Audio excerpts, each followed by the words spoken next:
Okay, I'd like you to give this a try and follow along if you could. Um, or you could just watch the video and then decide afterwards if it's worthy of your time to set up a 54 card deck, including the two jokers, before we begin. And you're going to set the deck up exactly like this. You can take a screenshot, of course, or you just look at the list that I have provided in the description. Set it up exactly that way, including the two jokers, and then give this a try. So what you're going to do is you're simply going to lift off the top third portion of the deck to select a very fair card selection. So I'm going to say the four of hearts in my case. And then I'm going to get you to just cut a little over half of the remaining cards on the table. I'll say about there, and then just bury your portion like that and your selected card. So there's no way of knowing what card you could have cut to or where it could possibly be in the deck. Exactly.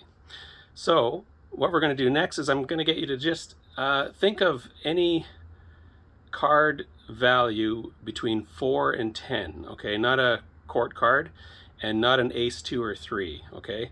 And the reason being is we're going to utilize this card to generate a random number between 10 and 40, okay? So let's say I'm going to think of, I don't know, a 6, okay? So, and then what you're going to do actually is you're going to be utilizing two cards of the same value in the same color, okay? So in my case, I'm going to say I'm going to do the black 6s. You can think of whatever. You could think of red 6s. You could think of black 8s. You could think of red, I don't know, 7s. Okay, it doesn't matter as long as it's a number that's 4 to 10. Okay, it could be even 10s. It could be black 10s, red 10s. Okay, but they're going to be the same value pairs of cards, same colors. Okay, different suits of the same color. Okay, and then what we're going to do is we're going to create this, well, here I'll show you with my cards and then you can try.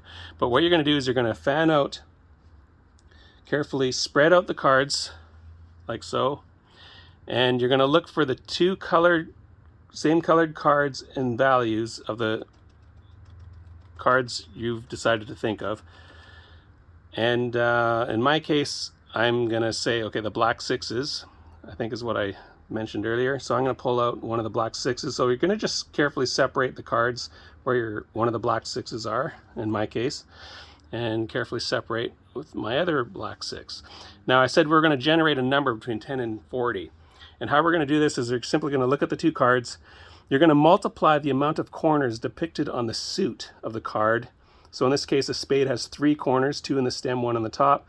So that's 3 multiplied by the value 6. So that gives us 18 for this card. And in the other card, I see there's 2 corners on the stem of the club. Multiplied by the 6 gives us 12. Okay.